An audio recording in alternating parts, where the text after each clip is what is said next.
Just as an introduction, good afternoon. My name is Lauren Cooper. I'm the lead of the Forest, Carbon, and Climate program here at Michigan State University in the Forestry department. We're so pleased to lead this learning session for the Forest Climate Working Group.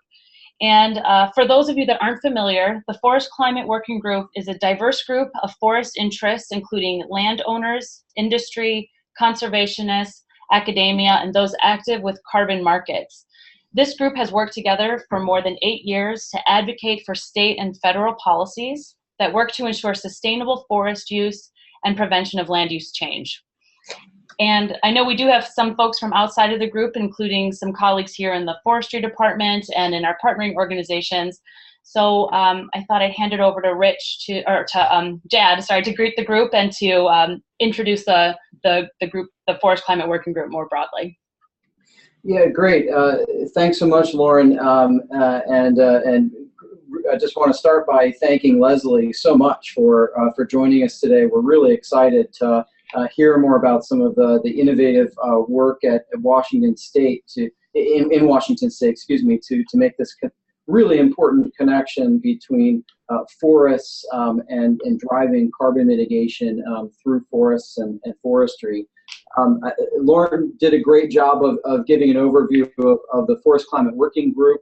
For those of you who are new, this coalition has been operating since late 2007, and we're really proud of the fact that over that whole history, we've had strong engagement from that broad diversity of interest across the whole forest sector that Lauren described. And one of the reasons why we're so excited about today's presentation is that while it's a complicated environment right now for forest and climate change at the federal level, and then some uncertainties around how policy is going to move forward at the federal level on these issues, we still see a lot of momentum at the state level and feel that the work that's being done in California and Washington State and other states that are trying to identify how can state policies incentivize the kind of forest carbon activities that we want to see on the landscape. We feel in the Forest Climate Working Group that that's a real opportunity for us to keep learning and keep building momentum around work in the forest sector on the connection between forest and climate change. So really looking forward to today's session as an opportunity to keep this learning and this dialogue moving forward. And we'll turn it back to Lauren and Leslie to take us forward. Thanks so much, Jad. And like you said, we do have a really interesting presentation today. We're going to be looking at a specific incentive program for working forest lands in the state of Washington, and then also hear some more general conversation about forest carbon and its integration into policy in that state. So we have Leslie Connolly, Policy Specialist with the Washington State Recreation and Conservation Office, and she'll be announcing the new Forestland Preservation Grant Program and share some of its early progress. It's really great timing because they've just reviewed their first round of applications for this program. And then she'll also discuss how carbon is built and carbon management is built into the grant activity targets. And really quickly though, before we start, I have a couple of details. The first is that this session is being recorded and it will be posted on the web along with any supplemental resources, including the presentation slides, in the next week or so. And so I'll alert you when we have this ready to go and with a link of where you'll be able to find it. And we are going to break for questions at a few points. So please feel free to send these questions along as they pop up. And again, apologies that I'm not able to show the presentation, but to ask questions, you should have your bar should look similar to this. You may not have quite all of these options, but here is the button that you'll push to ask a question. And this may be at the top or bottom of your interface, depending on what version of Zoom you have and if you have it fully expanded. But go ahead and ask a question. You can offer them up at any point. And like I said, Leslie will stop a few times to answer some questions, and we also will address them with the Q&A at the end. And if you are calling by the phone, but you have access to email, feel free to send me a question at ltcooper@msu.edu. Again, that's ltcooper@msu.edu, and we'll make sure to get your question in. And of course, we do have a time limitation, so if we have outstanding questions, we will work with our speaker and create a document that we'll post online along with the presentation with any additional Q&A that we can't get to. And so with that, I think we're ready for the presentation. Leslie, can you please take over the screen? Yeah, thank you, Lauren. I will give it my best shot. Okay. This one.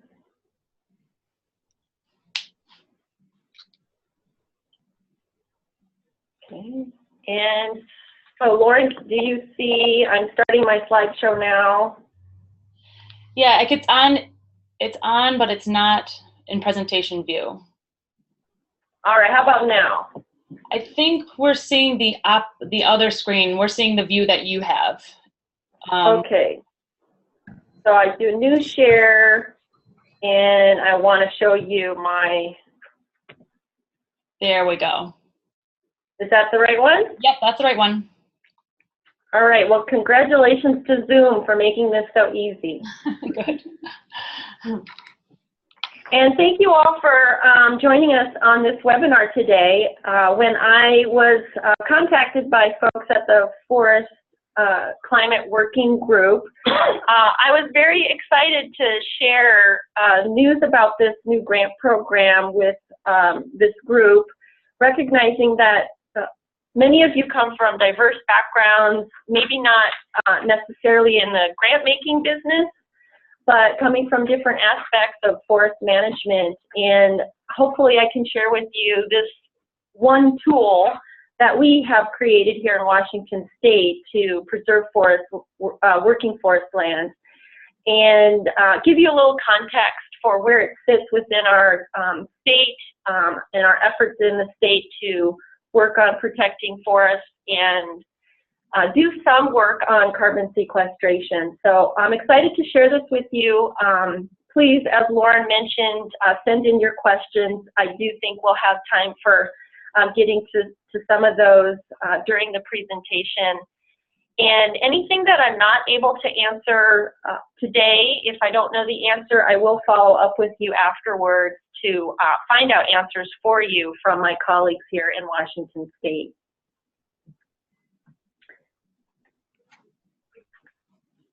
So I'm going to advance the slide now.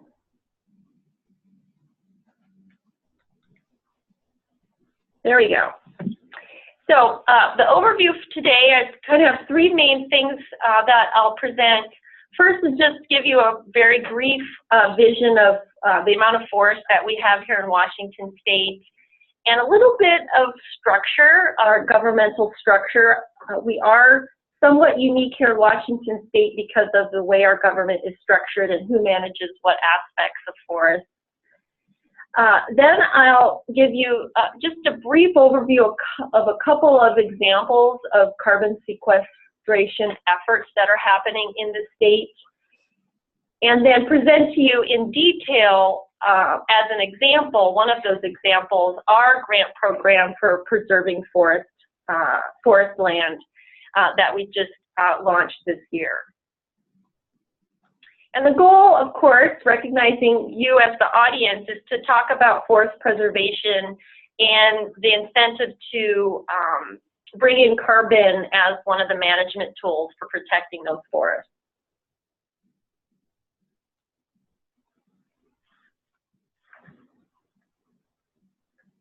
So a little bit about the agency I work for. It's called the Washington State Recreation and Conservation Office.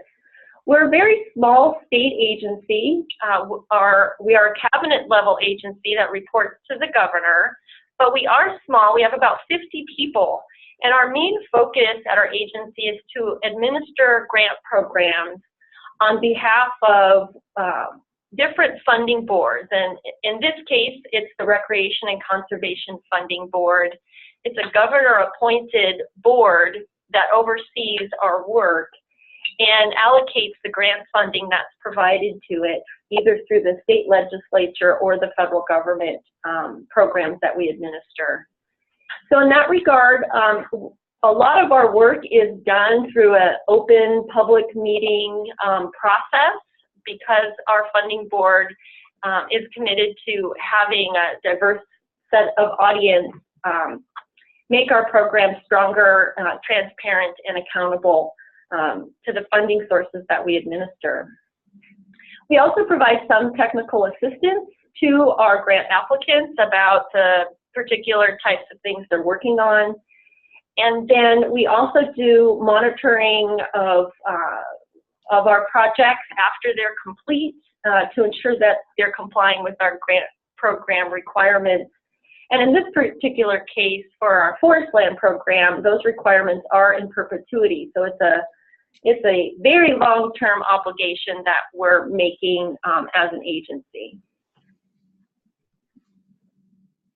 So just briefly about forest land in Washington State and recognizing that us at the Recreation and Conservation Office are not the experts on managing forest land, but I did want to provide you some background about forests. This information I collected from the Washington Forest Protection Association, which is a private industry group here in the state. But it shows you that the extent of forest that we have in the state. We do have 22 million acres of forest, which is about 40% of the state in forest land. And you can see here that the majority of our forest land is federal. 43% of those acres are federal. And then the next biggest pot of forest land is industrial forest. So think about the warehousers out there owning a number of acres of forest land. And then we do also have a significant amount of non-industrial private forest land, and typically we refer to those folks as our small forest landowners, kind of the mom and pop operations. The state does own about 12% of the forest land, as well as tribes having some holdings and a very small bit of holdings by local government. And that would include our cities, our counties, port districts, and other municipal forms of government.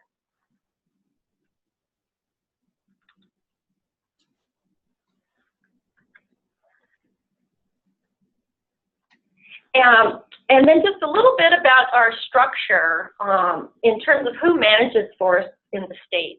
As I mentioned, the Recreation and Conservation Office, where I work, is a governor cabinet level agency. So our grant program is ultimately administered by the governor, which is part of the toolbox that the governor has. But one of the major things that falls under the governor's purview is land use planning, and we have a Growth Management Act here that requires local governments to plan for growth, and as part of that, plan for where forests are important in their local government landscape. So local governments are doing that land use planning at the direction of our State Growth Management Act.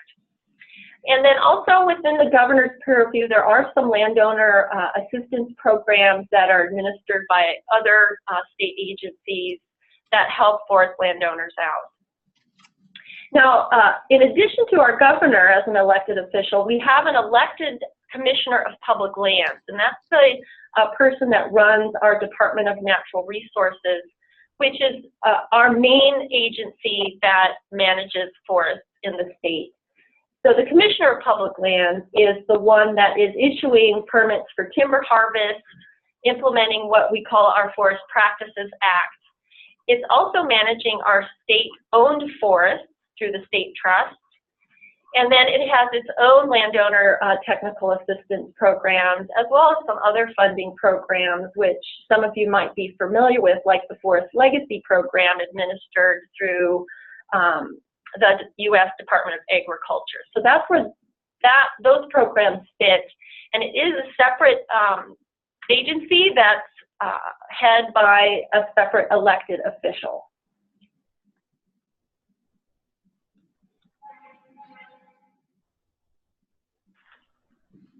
My slides are somewhat slow in moving forward, so I will try to speed that up a little bit. The next thing I wanted to just briefly give you an overview is some examples in the state beyond our grant program that's working to sequester carbon on working forests.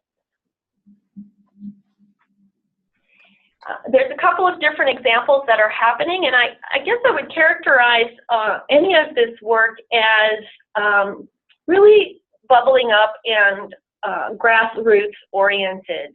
And hopefully these examples will show you how that works here in Washington State in terms of folks really on their own coming up with these ideas to incorporate carbon sequestration in their projects. So the first example, some of you may have heard of, it's called the Mount Rainier Gateway Preserve.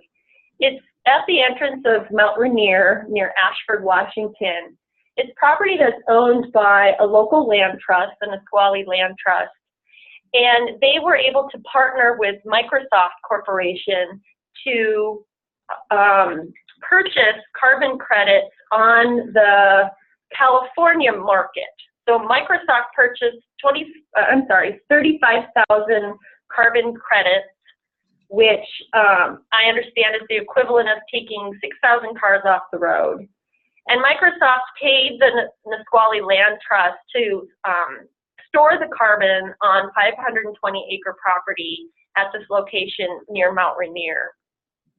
And that is a project then that was really a partnership between the land trust itself, the Microsoft Corporation, and another organization here called Washington Environmental Council. So it was, again, kind of something that was developed at the desire for Microsoft to find a way to offset some of its carbon emissions. The next example is a new effort that is just being launched called the Southwest Forest Conservation Partnership, and it is taking place on non-industrial private forest land. It's a new project that was awarded funding through the Natural Resource Conservation Service through their Regional Conservation Partnership Program. The state was awarded $1.3 million through our Department of Fish and Wildlife to work with non-industrial forests in the southwest part of our state to work on protecting working forests, but also providing for habitat protection, water quality benefits, flood reduction, recreation, and for carbon sequestration. So this is a new project that's being funded through that federal RCPP program, and we're looking forward to seeing new things come out of that. The last example I'll mention is the proposed cap and trade efforts that our governor has been working on during his administration, and this really is focused more on emissions, capping emissions, and doing a trading program. I mention it here because as part of the governor's package for that proposal, there was a piece of the revenue through that cap and trade program that would go toward preserving forest land. So in that regard, the program that I will talk to you about, our WWRP Forestland Preservation program, is in essence a pilot program that may in the future grow and expand based on whether the governor can be successful with some of the cap and trade efforts that he envisions, and generating revenue for further forest land preservation.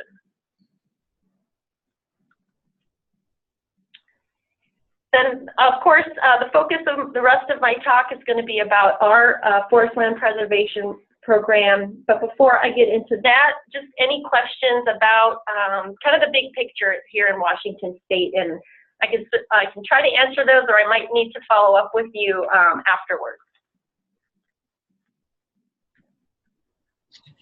Thanks, Leslie. just a kind of broad question.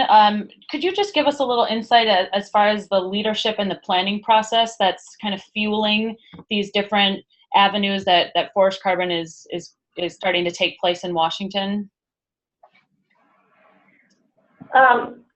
Yeah, I can speak to that in the sense that it really is somewhat disjointed. There isn't a landscape scale effort across the state to look at what we could possibly leverage through carbon sequestration and our ecosystem services that might provide. I think part of that comes from the different agencies that we have and the different elected positions. You know, having a governor and then having a separate elected commissioner of public lands, they either need to be on the same page or they're not, in order to put across really a statewide effort that might incorporate the lands that the state owns, private forest lands, and other lands. So it's been really something that's bubbled up and been more of a grassroots, coming from a local perspective or from our land trust and environmental organization agendas. I would say also that the work that I'm going to present to you today is similar in that fashion, that I'll speak to some of the reasons why we even created this Forestland Preservation Grant Program, and it wasn't because of some grand scheme that we have about preserving working lands across the state. It really bubbled up from some work that we were doing to improve our grant programs overall, and the need arose organically to create this program. So from that perspective, I think there's an opportunity for some type of work at the landscape scale to look at the forest land preservation and what we can really harness for carbon. Thank you for that. That's interesting. We do have another question here about the State of Washington Forest Conservation Partnership. And the question is, what mechanism would be used to register and monitor the forest carbon sequestered through this partnership? Do you know, would it be under something like the Climate Action Reserve Protocol or another one of those sorts of formalized methodologies? And that's a question about the new effort in the Southwest Washington I was mentioning, is that correct? Yes. Yeah, the main programs that I believe they're looking to leverage there are the typical NRCS grant programs and technical assistance programs. So the Environmental Quality Incentive Program, the Healthy Forest Reserve grant, Healthy Forest Reserve Technical Assistance Program. So using some of the standard tools that the Natural Resource Conservation Service has in their toolbox, but packaging them up in a concerted effort to work with those private non-industrial forest land owners. Okay, thank you very much. I think that's it for now. So let's we can move ahead. Okay. So now I'll give you more information about this new grant program that we just launched last year. And as Lauren mentioned at the beginning, this month we just finished our first round of grant applications and have some lessons learned that I'll share with you at the end. So just as a frame of reference, sometimes I'll flip into our acronym, which is WWRP. That stands for the Washington Wildlife and Recreation Program. The Washington Wildlife and Recreation Grant Program was created in 1990, and my understanding and the experience that I've had is that this is a fairly unique grant program compared to other states across the country. Where we are funding at a state level to the tune of $50 to $100 million every 2 years, many different efforts to preserve recreation, habitat, and open space across the state. We have funded thousands of projects since 1990, and this program is still very well supported across the state with its own coalition called the Washington Wildlife and Recreation Coalition that continues to advocate for funding at the state level for this program. As I mentioned earlier, this grant program for forestland preservation bubbled up as a result of a review that we did of how to improve the program since it had been in existence for 25 years. And one of the pieces that came to be as part of that program review was to create this forestland program with 5 main reasons. One was for connectivity across the landscape for working forests, providing for habitat enhancement opportunities, so improving those working lands, their habitat, their ecological health, their forest health, as well as to encourage public access to those private forest lands. As some of you may also experience, private forest lands are starting to close their gates to public access for different reasons. We're experiencing that here in Washington State as well, and that's another one of the incentives of this Forestland Preservation Program. And then in general, just supporting our working lands. We created a farmland and ranchland preservation program about 10 years ago, and this new forestland program really is the next evolution of efforts to protect all our working lands. This next slide shows you how we split up the money, and it's a very complicated slide, and I just want to show for you how broad in scope this grant program is, that we've got outdoor recreation, habitat conservation, and then our farm and forest, our working lands pot of money. So that's called the farm and forest account, and that arrow there is pointing to you to the piece of the pie that this forestland category gets. So overall, 10% of 10% is 1%. In that regard, the forestland category is a very small category compared to this overall grant program, but very fundamental to moving forward with protecting our working lands and those efforts that we've been trying to grow over the last 10 years. What this means for real money is that if we received $100 million from our state legislature, the forest land category would get just under $1 million after we take out for our administrative costs. But just under $1 million would be available to protect forest land every 2 years if we were funded at this level. And we typically are funded between $50 and $100 million with the overall grant program, so it's not unreasonable to expect about $100 million every 2 years for forest land. So a little bit more then about the types of things that are eligible in this new grant program. There's 2 main eligible pieces. One, of course, is to maintain our forests for the opportunity for forest management. And this is being done only through conservation easements. There is not the opportunity to buy outright the forest. And the reason for that is to support our working forest lands, keep them working for us, and simply focus on purchasing the development rights as a core function of the program. Then the other piece of what's eligible for grant funding is enhancement or restoration of a number of different types of ecological functions on the property, whether it's forest health, forest fire management, doing riparian restoration, fish passage for our salmon recovery efforts. Any type of restoration or improvement of forest health is an eligible cost as well in the grant program. It is limited to half of the cost of the easement itself, though, so that it's limited in scope and cost.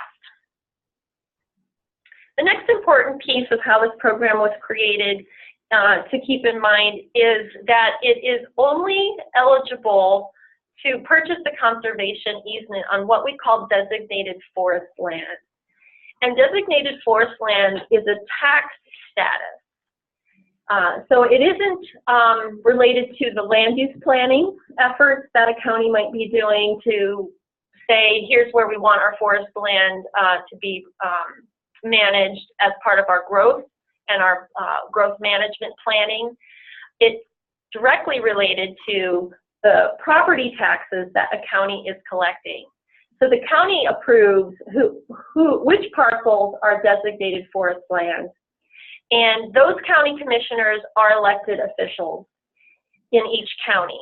So each county has a little bit different approach on how they're implementing their designation process.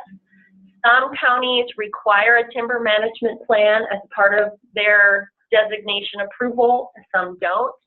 But in the end, if you do, as a property owner, get approved for designation as forest land, it will reduce your property tax rate, which is the advantage for folks to enroll. Then the other piece of designated forest land is that as a state, our Department of Revenue is collecting that excise tax based on the stumpage value at harvest time. What qualifies then as designated forest land are properties that are 5 or more acres in size, so they can be very small to very large, but the commitment must be from the landowner to grow and harvest timber. That's the trade-off for getting the lower property tax, is that the landowner is committing to generating excise tax in the future. It cannot include a home site, so these are not the, say, hobby farm, hobby forests where somebody might live on the property and have a small forest surrounding them. So those properties are not included here. What that means then, if you think back to that pie chart of 22 million acres of forests in our state, what it translates down to is that about 27% of our forests are eligible in this grant program and are designated as forest land by their counties. So when we created the program, we pulled together an advisory committee of various types of interests who were interested in preserving forest land, from small landowners to industrial forest owners to our own Department of Natural Resources and our Department of Revenue, who's interested in excise tax, and land trusts as well were also part of our advisory committee. And the committee developed 2 focuses that fit within the statutory framework for the program. So the primary purpose is to preserve opportunities for timber production and that are consistent with local land use planning. Then as a secondary purpose are the other benefits, and this is where carbon sequestration would be considered as a secondary benefit to preserving that working forest. Other secondary benefits might include protecting jobs, providing for that public recreation, and protecting our other ecosystem services, our scenic values, and habitat for wildlife.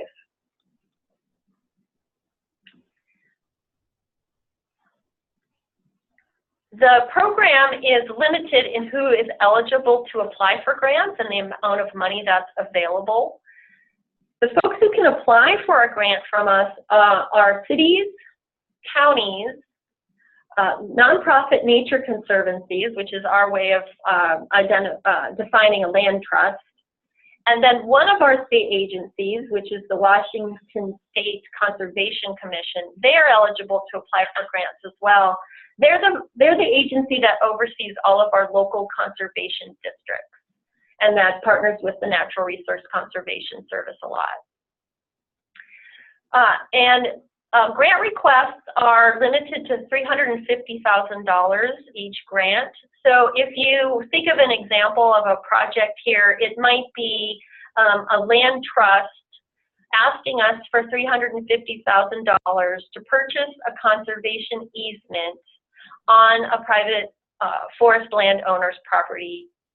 The land trust will need to bring 50% match, so for every dollar we're spending, they're going to spend $1, which results in a minimum project of a $700,000 project. We have a evaluation process that where we recruit folks from outside our agency to evaluate the projects, and I'll share with you the criteria we use for that evaluation here in a second. I just wanted to put this reference up as part of the presentation that anything about this grant program is available for you to take a look at in what we call our manuals that are prepared for each of our grant programs. And I've provided a link here in the PowerPoint to the manual. We call it Manual 10C. But that's just about this Forestland Preservation Program. So you can find lots of information about all the details by clicking on this link if you can access the PowerPoint later. The legislature did require us to consider certain aspects when we're evaluating any of the grant applications. So that team of evaluators that I mentioned that are outside of our agency staff, they have to come together and evaluate the grant applications. And these are the mandatory criteria that the state legislature included when they created the grant program.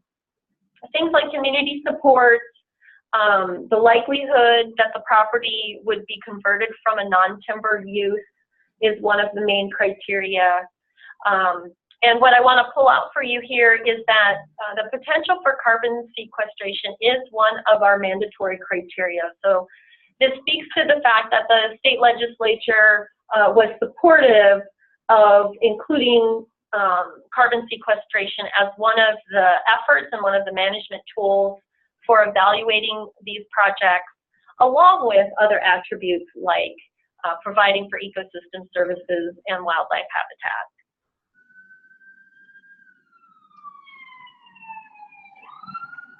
This is a matrix of the evaluation criteria. We created these criteria with that advisory group that I've mentioned that, of forest interest. And I'm not going to go into detail with each of these criteria. They are available in that manual that I mentioned. But what I want to point out to you is that just in the big picture of how we're looking at projects, the most important piece is this first criteria, which we call the viability of the site. And here viability is speaking to the timber production merits of the property. So what is the timber management plan? What's the long-term vision for harvesting? What types of trees are they growing? Where are the markets that they're going to sell to? Those are the most important aspects, and that fits with the primary purpose of the grant program. What's secondary is the forest land stewardship. You see there that it's second evaluation criteria. And forest land stewardship, this is where carbon sequestration is one of the pieces of a number of different things that a forest landowner partnering with one of our applicants might consider as part of their long-term stewardship efforts. And carbon sequestration is one of those things that they can bring up to get points in this scoring matrix. What has been interesting as we've applied this set of criteria for the first time, which are based on the mandatory criteria that the state legislature has given us, there is some tension between the criteria. If you think about the first criteria being about the viability of the site for timber harvest and how you might maximize your potential there for economic productivity, and then balance that with forest stewardship practices that might have other benefits beyond the timber harvest. There is some tension there, and our evaluators are struggling with that. So I'll just highlight that for you now. As I mentioned, we just completed this month our first set of grant application review. We probably had around 8 or 10 applications at the beginning of this effort. But in the end, we ended up with only 3 grant applications. They were all from nonprofit land trusts. So in the end, there was no applications from a city, a county, or our state conservation commission. So those 3 land trusts did all compete, and I can't divulge any results yet because we haven't made them public. We'll do that on Thursday. But if you're interested, I'll be happy to follow up later with the specific projects and how they ranked out and the merits of those projects. Overall, the application metrics are really powerful. I think that those 3 projects would protect 1,200 acres of forest land and purchase 146 development rights. So in that regard, this suite of potential projects really will make a dent in preserving working forest lands from conversion to other uses. So with that, I just want to share with you a few lessons learned so far in this new grant program. The first one, as I alluded to earlier, there is no statewide strategy about storing carbon across the landscape. So in that regard, people are really figuring things out on their own, trying to take examples from other places. One of the reasons why I'm excited about getting introduced to this group is I'd love to hear more about what other states are doing myself. What's happening here is that some counties are really taking this on for themselves. For example, King County, which is where the city of Seattle is located, our biggest metropolitan county, they really are looking at their own carbon budget within the county and developing their own game plan for how they want to leverage their working forest. So that's happening at our county level.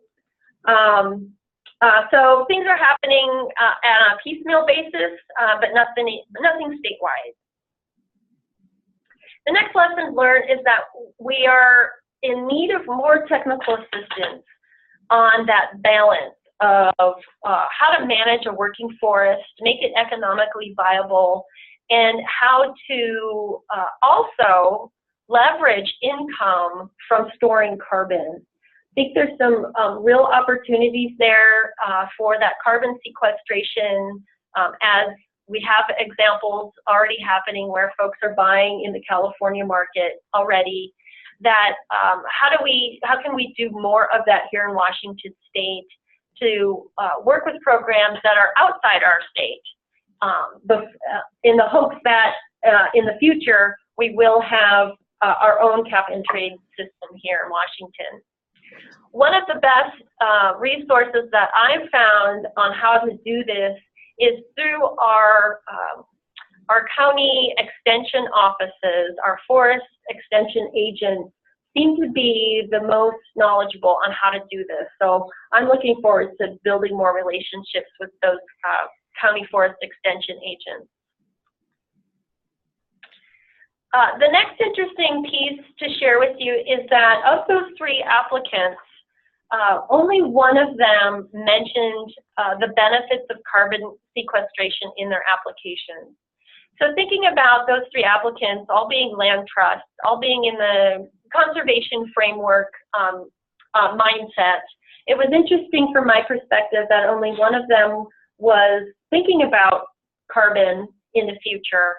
And that particular land trust was looking at all of their holdings, so it wasn't just about this particular easement that they would be acquiring, but all of their land holdings and looking at how they can assess the carbon budget within their own organization's holdings and then start to leverage that for being available for carbon credits on the market. A next interesting piece is that there are diverse opinions about the types of forest that we should protect. And I don't know if this is happening in other places across the country, but the idea that where is the biggest threat to our forests related to conversion? And this speaks to that issue of land use planning and where is the best place on the ground for us as a state to invest our resources in protecting forests. Is it in those private industrial forests that are selling off property and getting out of the forestry business? Is it in the smaller landowners who have non-industrial sized forests? Or is it a different model where we might want to focus on community forestry and working on protecting forests that are part of a community landscape and managed at a community level? So that debate, I think, is still out there for us as a grant program. Another lesson learned through this process is that our land trust partners really would prefer to own forests outright. This program was set up as a conservation easement program. As I mentioned, the purpose for that was to keep working forests working. And there's a perception here in our state legislature that land trusts, once they own a piece of property, that it's for conservation purposes only, and it would not be managed so much for as a working forest anymore. So in that regard, this program is not set up for fee acquisition, but in speaking with our land trusts and finding out what their bigger interests are, they're looking to buy forests outright and manage them for some economic productivity to help finance their operations overall. And then the last lessons learned for us as a new grant program is that we likely should have included Native American tribes as one of the eligible applicants. They are an important player here in Washington State. They are co-managers of many of our natural resources here. I believe we have 29 tribes in the state. So they are an important piece of talking about forests and forest health and forest preservation, and we should have included them as an eligible applicant so that they could be part of the process and preserving forests. So with that, I would just like to say thank you for inviting me to be part of this webinar. I have really enjoyed my conversations with your organizers, Lauren, and this has been a great opportunity for us to think about our small pilot grant program and how it might turn into bigger and better things. So with that, I'll finish with any other questions and leave you here with my contact information. Thank you very much, Leslie. This was a wonderful presentation. It's given us a lot of insight, and we have some questions and about 10 minutes to address them. So I will, I'll start bringing those up right now. I do have one quick question here. Somebody asked, has conserving the marbled murrelet habitat been part of the program? And I may not be saying that right, but I don't know if you're familiar with that. Marbled murrelet? Yeah, you're close. It's the marbled murrelet. It's a bird on the endangered species list. It's certainly a major factor here in preserving forests, habitat for that species.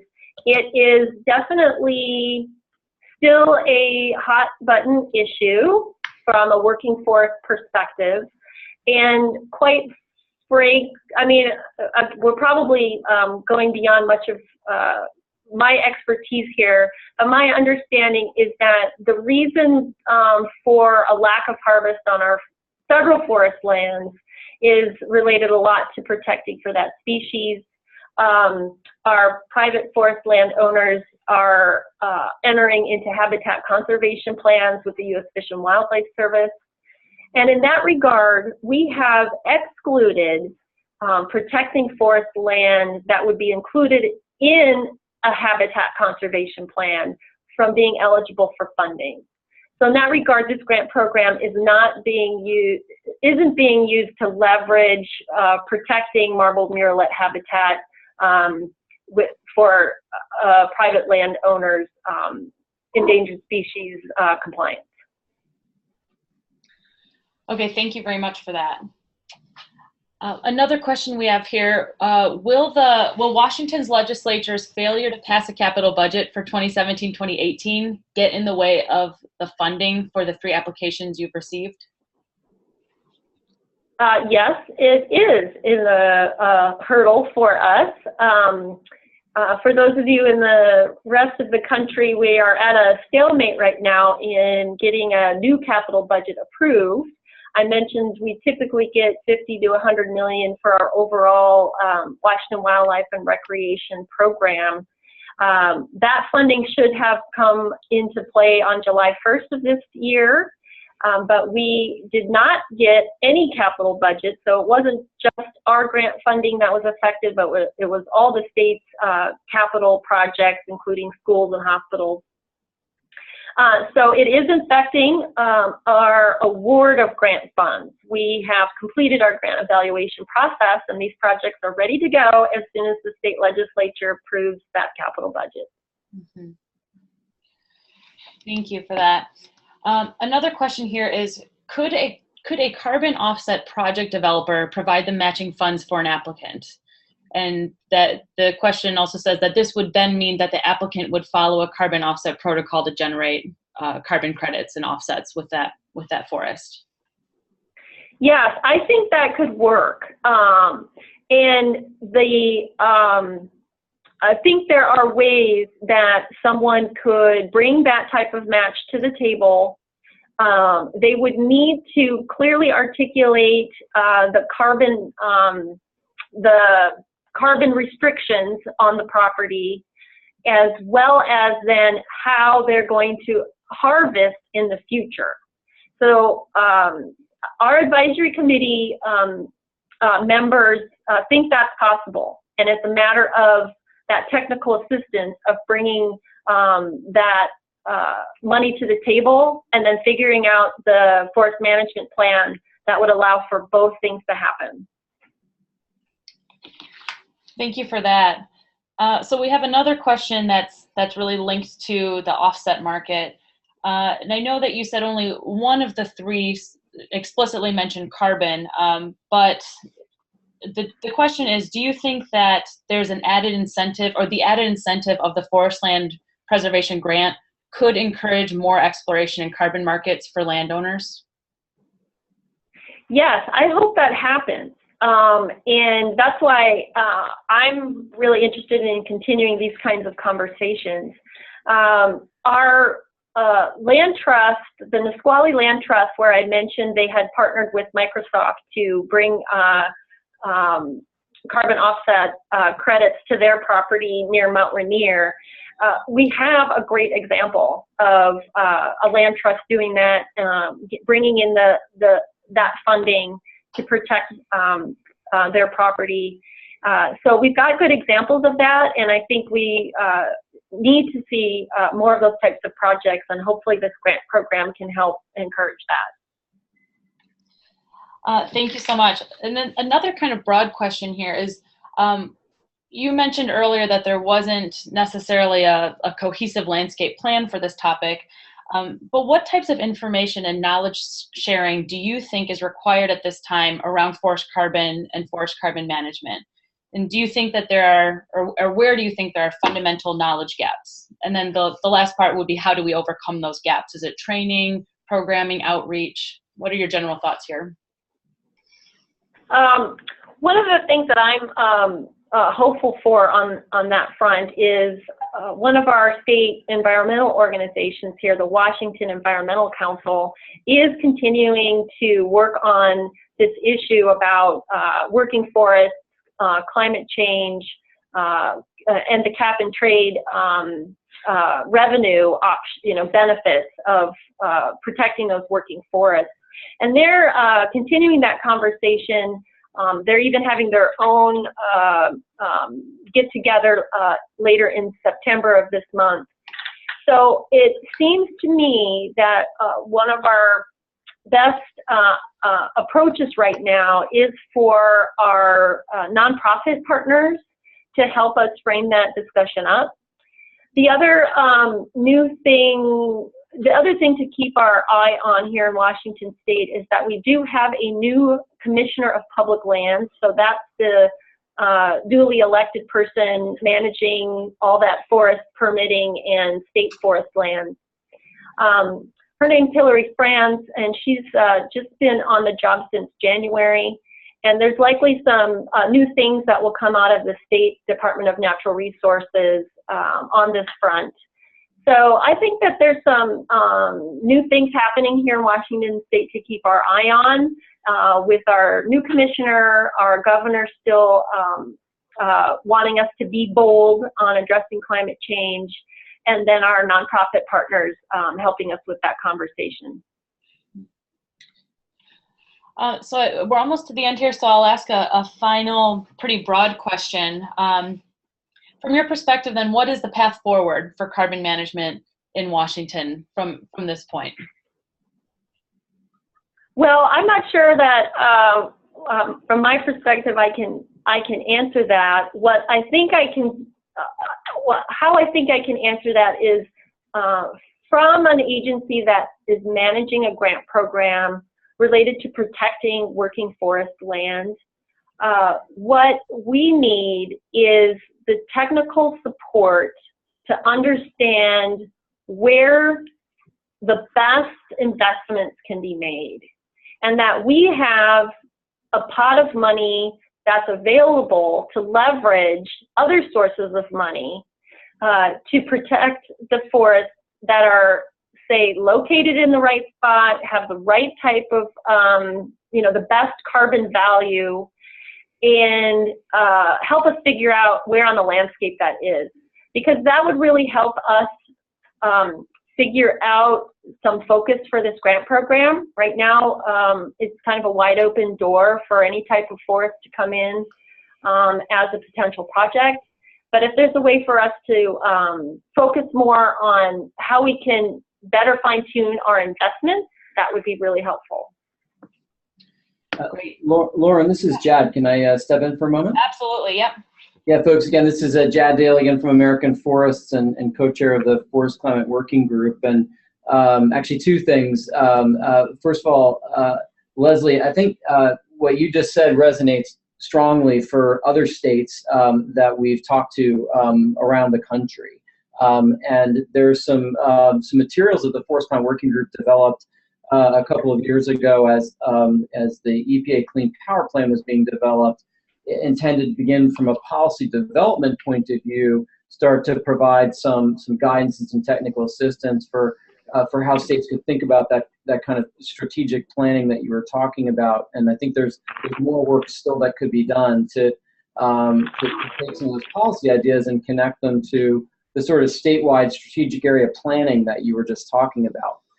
But a new tool that should be available sometime in the not too distant future is a carbon map, that an online carbon map that's being developed by the Trust for Public Land.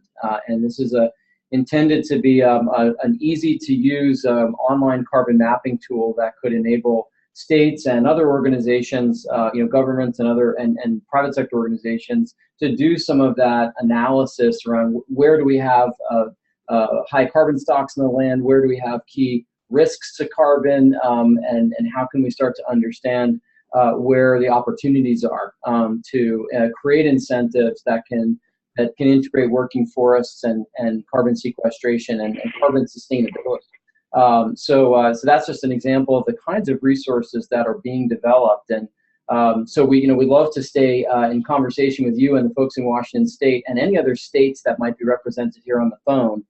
We've really been eager to create a kind of a technical assistance conversation where we can help you all find some of those resources that are available and identify the best ways to use them. Jad, thanks for that. And when I post the link to this recording and any supplemental materials here, I'll go ahead and link to the resources that you just mentioned as well. That sounds great. Thank you, Lauren. And the one other comment I wanted to make, first of all, I wanted to say again, great thanks to you, Leslie, for a wonderful presentation, and to you, Lauren, for organizing a really great and helpful session. And also another note to folks on the phone who might not be at this point engaged with the Forest Climate Working Group, that we're always looking for new participants to be in our informational network, and we're also in the process of adding new members to the Forest Climate Working Group through a formal endorsement process that we have of a set of entry principles that we've developed. So if you'd like to engage in learn more about the Forest Climate Working Group and how you can become engaged, as part of the follow-up, we can also send out our contact information, and you can reach out to us by email to learn more about the Forest Climate Working Group. Okay, thanks so much, Jad. So if that's everything, I'm going to go ahead and wrap up. I just want to say a couple more thank yous. Thanks to a big thank you to Leslie, of course, and then also to Dave Cleaves, who's been very helpful in working with me closely on developing this, and of course to Jed Daly and Narita Height for their leadership in the Forest Climate Working Group. And just finally, I'll take this this screen from Leslie, so we can share the final slide here with contact information.